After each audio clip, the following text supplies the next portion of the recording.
Bonjour et bienvenue pour cette 425e édition de Un jour un comics, l'émission d'Original Comics.fr qui vous présente les meilleurs comics en VO disponibles à la nouveauté sur originalcomics.fr, et on va parler en profondeur des titres que je vais vous montrer. Aujourd'hui, le titre, c'est The Batman's Grave, la maxi-série de Warren Ellis et Bryan Hitch en 12 parties qui va nous animer pendant un an. De couverture, comme vous pouvez le voir, la couverture de Bryan Hitch et une magnifique couverture par la nouvelle sensation. Je crois que c'est un dessinateur coréen, si je ne m'abuse, qui s'appelle Ji-Hung Lee. Très jolie couverture en tout cas.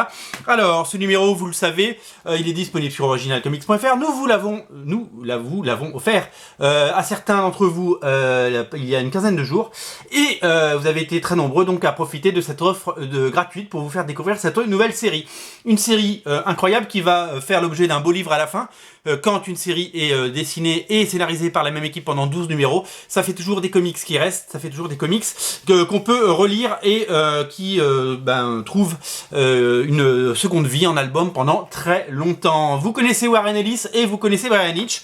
Ils ont déjà travaillé ensemble sur ça, un de mes chefs-d'œuvre, un de mes comics préférés. En 1998, ce comics a pris tout le monde par surprise. Authority, ils ont créé un comics, une nouvelle façon de faire des comics avec un côté blockbuster, un côté widescreen, un côté grand écran, et c'était absolument exceptionnel à l'époque. Ils ont complètement révolutionné le genre super-héros comme Alan Moore avait pu le faire à l'époque et comme Mark Millar l'a fait par la suite. Voilà, ça fait partie des comics qui resteront Authority. C'est disponible en VF sur Urban Comics. Ça, je vous invite à le lire sans attendre et sans sans frein. Il faut vraiment y aller. Alors, Bryan Hitch, on le connaît, il a travaillé sur les Ultimates de Mark Millar, il a récemment travaillé, il a fait ses propres comics aussi chez Image Comics. C'est un artiste complet, il sait écrire, il sait dessiner.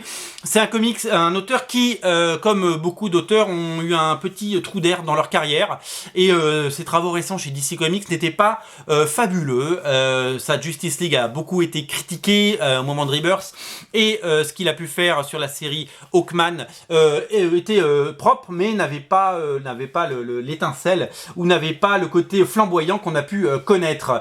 Là, ils l'ont associé au dessinateur et encreur Kevin Nolan, et ça nous fait ça fait des merveilles. C'est-à-dire qu'il était très bon avec ses anciens encreurs, que ce soit Mark Farmer ou Andrew Curry.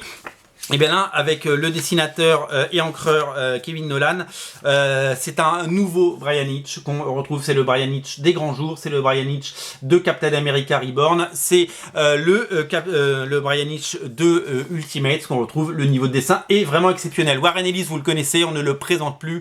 Transmetropolitan, Authority, Planetary, cet auteur anglais a tout écrit. Il a fait une série que j'adorais chez Marvel qui s'appelait The 12 en 12 parties, qui était exceptionnelle.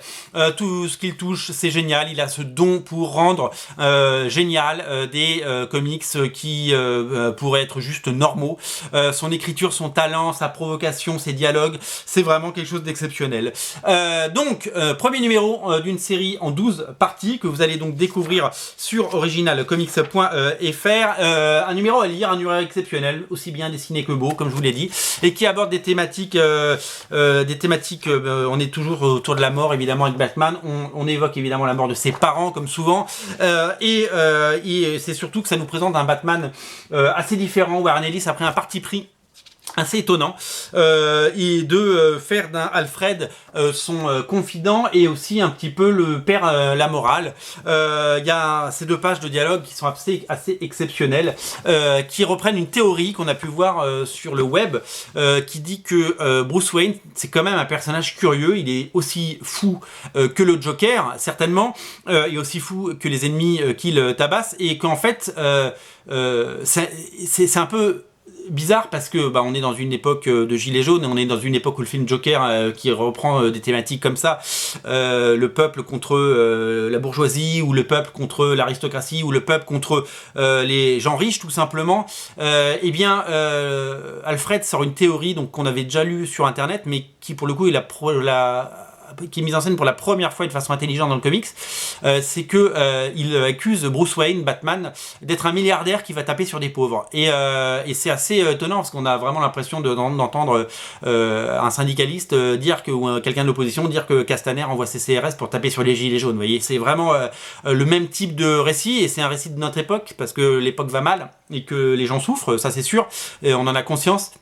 Mais de le voir dans un comics et dans un comics Batman, c'est assez étonnant. Il y a aussi une autre théorie qui n'est pas dans ce comics, mais qui me plaît beaucoup, c'est le fait de dire que pour sauver Gotham, Bruce Wayne il se déguise en Batman et il va sauver Gotham. Et j'ai déjà vu ça sur des dessins comiques qu'on peut trouver sur Facebook ou Instagram. C'est Alfred qui lui dirait mais pourquoi vous êtes millionnaire, il suffit de créer des écoles, créer des hôpitaux, créer de l'emploi et vous allez résoudre en 10 ans le problème de la pauvreté. Pourquoi vous allez taper sur les pauvres?